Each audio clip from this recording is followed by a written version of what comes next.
Welcome back to the channel, guys. Well, it looks like the most volatile week is here for Bitcoin and for the stock markets. But after this period, looks like smooth sailing. At least that's what the data is suggesting.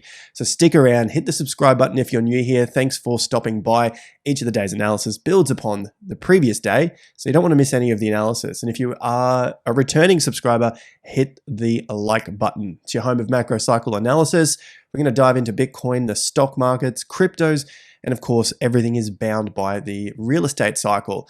All right, let's kick it off with a wise piece of wisdom here from Buffett. The stock market is a device for transferring money from the impatient to the patient. Now, something that I talked about in yesterday's video where we saw the grind up on Bitcoin, and we had a lot of impatience from people saying that they wanted to see a big God candle, send it to 100K. I'm saying this is not the way to look at the markets. If you're getting a nice grinding up action like we have seen from BTC, that is a sustainable move to the upside. Now, in the last 24 hours, threw a tiny bit of fear into the sentiment. However, the fear and greed index hasn't reset that much. And we've seen Bitcoin drop back by about 4% from the peak to the current low here at 66.5K. Now, these patterns are looking quite similar to what we have already seen for some stronger altcoins, and I'll cover that in the video today as well. So although the market is correcting, it doesn't necessarily mean that this is the start of another major downtrend. Of course, no one has the crystal ball to the black side of the chart. We're just working on probabilities here for the markets. So with that in the back of our minds for the piece of wisdom for today's video, and the wisdom being, be patient, don't be impatient in the markets. Let's carry on with the charts and the data. This particular one here is the Bitcoin line, was the Bitcoin price in the background. And in the foreground here with the bars, this is the monthly chart of the S&P 500. Now, you may have seen me talk about this before. Essentially, the S&P 500 has been a leading indicator for this particular cycle going all the way back to 2009, since that low for BTC, of course. So the leading indicator on the next movement for Bitcoin. So if I bring out a few lines here, the main theory, or at least my main theory, is that once we start to see price increase again and break significant areas, significant highs for the S&P 500, Bitcoin typically and kind of quickly follows suit. And we've seen that around each of the election years, 2012, 2016, 2020, and obviously we find ourselves in 2024 with the election a couple of weeks out, which leads me back to the title around this is one of the most volatile weeks. And it's this particular chart here. So if we break up the trading days and look at the weeks here, this is October this year. This is the first week. Here is the second week, third week, fourth week, and the final week of October. And if you can just cast your eyes over the volatility in the movements of the price action over the course of the last 70 and in these fixed lines here, the last 20 years, you can see that this is the week that we are in, 21st, 22nd, 3rd, 4th, 5th. This is the most volatile week that we see for the stock markets. But we're also seeing a similar thing here for BTC with those corrections coming in from these peaks. This is September leading into those lows in October. Now, it doesn't have to be exactly like this, but it shouldn't surprise us that we're getting any sort of corrections on the days that the forecast has suggested, at least around these timings for the month. Have a look at the date, 26th of September. Remember, we're not trying to get the price. This is about time. The way I use it is around the time action here and having a look at the market trend, ups and downs throughout the weeks. That's the red line here for the S&P 500 and how the market may have trended. It's just a forecast. We just use that to give us a rough idea. And so far, we had the lows slightly earlier, about a day or so. Then the market ran up and it found a peak around the timing of the forecast. Now we're finding ourselves pull back over the last couple of days, and this would last into today or tomorrow, potentially even out to the 24th or 25th if we're just using this here. And so if we have a forecast for the market, it shouldn't come as a surprise if we get the pullbacks. And then once we get through that week, we would potentially see the market climb from that point. It seems like Bitcoin is going through something similar, and it happens to be more volatile than the S&P 500. So I'm going to come back to the Bitcoin analysis in a moment, but I've got a few more pieces of data to get through, just looking at the overall bull market. So that's just the short term. People sort of get a little bit concerned when the market does drop a couple of percent. So as the title suggests, this is the longest bull markets ever for the S&P 500. I think this comment makes the most sense around bull markets in general and how they can continue on when a lot of people think that we should crash. You know, there's just too much debt, there's too much inflation, there's too much money printing, there's always too much of some sort of bear porn or fear porn out there. But if we just look historically, if a bull market can make it past that 2-year mark, it tends to signal more growth ahead. It's like it gains this sense of stability and confidence that keeps driving things forward. That's pretty much what has happened in each of these bull markets. There's a 2-year mark. Once it gets past that level, you can start to see the angle, basically like the speed of the market pick up. And that's something that we've also discussed on the channel. Subscribe if you haven't already. It's a good reason to continue to follow up with the analysis day by day. And so we find ourselves now in the green at around this stage, and the blue, the light blue, is the one we've just come off the back of. I would argue that we're still in this light blue one based on the 18.6-year cycle, but nonetheless, this is the way the data has been presented, and it suggests, at least going with the probabilities, that we could be in for a lot longer than others suspect. And using this logic, if you want to call it that, basically could mean that we would see further upside as people, again, begin to feel confident and some stability returns to the market. So if the S&P is up 10 of the last 11 months, not within the year, but just the last 11 months, it generally suggests that we are in for a lot longer of a ride. Just looking at the data here, higher a year later, 9 times, and up a very solid 14.7%. So that's using the average. The median is around 13%. The S&P 500 is currently at 5,900 points. So whack another 13% on that. That is what the average and the median is suggesting in the next 12 months' time from this current point. Those percentage probabilities here are looking at 90% of the time. That's pretty wild. 9 out of 10 times we would likely see a higher price. Again, that goes on to the back of what I'm talking about here. As a leading indicator, we'd see higher prices for BTC. And we're also seeing this across the boards with the stocks that are making up, obviously, the stock markets. New all-time high here for NVIDIA. I pointed out this particular fractal back in August, September of this year when we saw NVIDIA come crashing down with the Japanese yen and then basically correct again, pull up on the 50%, test the 50% again, and then start to make its way higher. So just pulling this and making it larger, obviously, because that's the, the price is getting larger and larger. It's basically followed to a similar T, except for this pullback. It paused and then took off a little earlier. This time, it's paused a little longer and has begun taking off again. Some of the other stocks have had all-time highs in the last couple of days. You got Apple, Amazon's close to another one here, about 6.5%. Google, a little lower than the others, but still above 50%. Facebook has made new all-time highs. Microsoft holding up, still above its own 50% going back from this low. NVIDIA, of course, we just looked at, and Tesla being the laggard here. Obviously, a lot more stuff fundamentally going on with electric vehicles coming out of China, putting a lot of pressure on Tesla, so on and so forth. So we make our way back to the stock markets, then on to commodities and Bitcoin and cryptos. You can see here the pattern continues to play out. Remember, this was part of my analysis that I showed 3-ish weeks ago, where we potentially get this volume fill. We're seeing quite low volume on this rise, and we might be in for that soon, right, in this volatile week to come back and fill that price area of the S&P 500 as it's been climbing on relatively low volume compared to what it has risen on previously. Obviously, we'll keep watching that. Next thing is the commodities. Gold, new all-time high again yesterday, increased volume, bit of a reversal bar here at the highs. Let's see if it can hold above around $2,700, which is where those previous tops came in before it corrected. So any sort of correction seems fine above those levels. If it continues on from here, that's that's part of the game.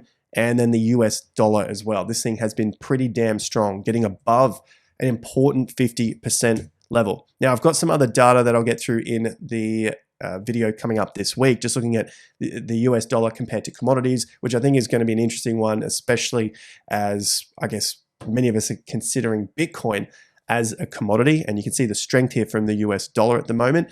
Obviously, if you've been following, my view for the US dollar has been that we would eventually see this start to come down, but it's a longer term view. So at the moment, it is definitely finding more strength than I had anticipated. Am I wrong? We'll see, but it's still in the trading range. Where I would be invalidated is a break above 107. So I'm looking at the lows to the highs here. That would give us an overbalance in time and price. Now, I don't know what this would mean to the markets. Maybe the markets can continue on in the face of a strong US dollar, but this would be the area that I'm looking at, around 77 days and 7.83 to the upside, measured from this low. So if you want to have a look at that for yourself, it's around $107.76. That would be the key area there. If the US dollar can get there, that could swing things and potentially put an invalidation into the downside that I'm looking for over the coming months. More on that as we get more data, but for now, things are looking relatively stable for the US dollar. So in terms of the seasonality, we're seeing that across the board as well. The Aussie market had a peak here at the 17th, has come down as well. Canada put a little bit of a reversal in here, but stronger out of the majority. And then the euro, the top 50 in Europe, also having a slight pullback here. So for crypto, we saw that 2.5% down for BTC, the Fear and Greed Index at 70. So the Bitcoin came down, it's still at 70. Hasn't been much of a flush out on the sentiment based on that. So I don't know whether there are a lot of people who are fearing this particular correction for BTC. Let me know in the comment section what you're seeing, because that's always interesting. If we are to see further downside, I'm not going to get too concerned in the short term unless we started to see closes under 65K. That is the previous swing tops. And then the 50% levels at 64K. So as always, Bitcoin can do its thing, can test those levels and then close above. That's fine. That's just part of the volatility. If you're starting to get closes under 64 or 65, that's where I'm going to get a little bit more concerned that the price could come back down to test the larger 50% level. That is from this peak to this low, slice it through the middle, $59,500. That could be another test.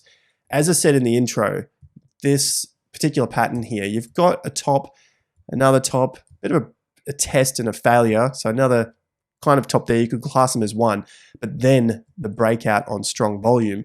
That has been what many of the stronger altcoins have done. But before we get to that, let's have a look at the total cryptocurrency market cap. Top, breakout of the downtrend, and now coming back to possibly test that $2.2 trillion. So everyone's been waiting for a bit of a pullback. Is it going to be that substantial one that they all want? And then, there's sort of one final flush out of the lows and then go?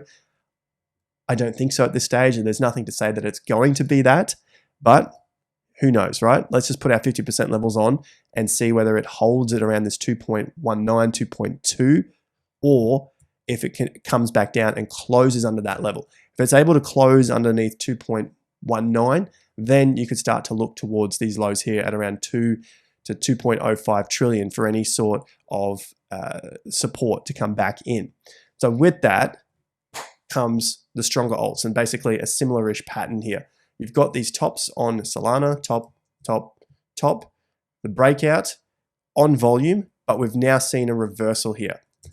The positive, I guess you could add to this, is that the close was above all of those tops and we saw strong volume. So this is very short-term tape reading, basically just reading the chart, that suggests at least in the shorter term, buyers are still stepping in at higher prices and are able to close above the previous resistance levels, potentially making this support. So maybe you do see another few days hanging out around this price, at least above 160, what is that, 164, 163, and then we start to head higher. That would be the strongest case scenario. The weakest scenario would be closes underneath 163, 162, which is where all of these other tops have come in. And that would then continue the grind between 137 and that $163 level. That's what you got to watch out for over the coming days. Now, I've gone through the list of my altcoins here. One of the other ones that have a similar pattern, Pendle, top, breakout, coming back to retest this other top around 470. Obviously the same sort of thing here. Breakdown, probably looking to grind out a little longer. You've got support back at $4, which is the major 50%. Other than that, the bullish case would be holding above 470, consolidating, and then continuing to push higher after we get through this most volatile week, as we lead into the election. Apart from that, you could go down the meme coins, and some of them are basically pumping up and basically stalling here. A lot of this volume starting to dry up. There's Apu, there's Brett above the 50% levels. Again, similar-ish pattern. You can see those tops coming in. Is it going to consolidate above key resistance, making it support, or is it going to break down again? That's probably the main thing that's happening here. And then on top of that, you can see that the USDT dominance has had a bounce back over the last 24 hours. So yesterday we covered this starting to break down. It hasn't broken back above the diagonal yet. So this could just be a bit of a pity bounce here, taking a few profits from some of the major altcoins out there. And then we start to see a resumption of the trend over the coming days after we get through this volatile week. But apart from that, I would just keep on the watch out to see how this continues to play out. If we saw more downside here, that's going to be much better for BTC and altcoins over that longer term. And it's been a while since we've looked at Ethereum, which is trying its absolute best to get back into a stronger position. Higher lows have formed. It's above the 50% level of the short-term move here, so still not overly strong yet, and trying very hard to get back above $2,900. If I take it from the low to the current, call it the bull market top so far, which is at 4,100, that brings you back to $3,100. So a lot of work to do for ETH to get back above at least firstly 29, then 31. In terms of a percentage, where it currently is about 9%, then back to around 18% to get to that level. ETH BTC also having a pretty rough time. Now the timing's still working out with each of the previous cycles. However, ETH looking slightly weaker here than other cycles. There is your low, there is a low, that is a higher low, that is another higher low. To get to those low points was about 7-8 weeks after the election, which from here would be timing towards just before Christmas, so a week or two before Christmas. So we could potentially see ETH BTC continue to fall here until we get to around late November, early December, and then start to see a bit of a turnaround and ETH does its thing. But nonetheless, it is still quite weak, and it is weak against Solana, which has now put in a new all-time high against Ethereum. So that would just suggest that ETH is not going to perform as well as Solana through this cycle. And in all honesty, I don't think that comes as any surprise to people now. So if you have a small portfolio that you're working with, maybe you want to take that gamble. It's entirely up to you, not financial advice, that Solana is going to outperform Ethereum, especially if you want to remain in like conservative blue chip type cryptocurrencies, some of the larger stuff. Stuff that I wouldn't look at are, of course, the most weakest crap, which, you know where I'm going with this, XRP on the way down again to new fresh lows. ADA BTC also new fresh lows against BTC. That's not what you want to see in your altcoins. And you could throw basically most of the other ones in the top 10, top 20 that have been around for at least 1 or 2 cycles on this particular list of do not touch for this cycle. You're better off taking stuff that is in a much stronger position with a lot less overhead resistance. That's it for today's video. Probably a shorter one than usual. Thanks again, guys. I'll see you back at the next one. Hit that like button if you do enjoy the shorter videos. And don't forget, we have a flash sale coming up on TIA Premium. Subscribe to the free weekly report, which is out today, actually. Forgot to mention that. And you'll be notified when that sale goes live. Hope you had a fantastic day and a great surf if you're here on the Gold Coast this morning. Beautiful conditions. I'll see you guys back here at the next video. Until then, take care and peace out.